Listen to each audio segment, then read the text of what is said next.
Ang mga kainan nila dito sa Prague. Makita nyo?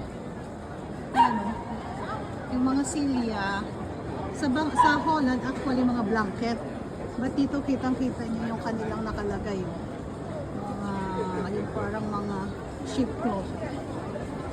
Diba? Parang maraming sheep na ayun doon din. Sa lahat ng restaurant, naman ang kanilang mga ayun doon din sa kanilang yun. Dito rin, no? Ayan.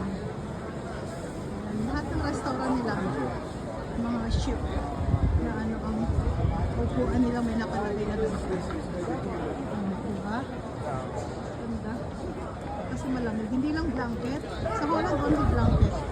But here, may mga ship cloth yung mga nila. Sa Holland, blanket lang. Kasi sa sobrang lamig dito.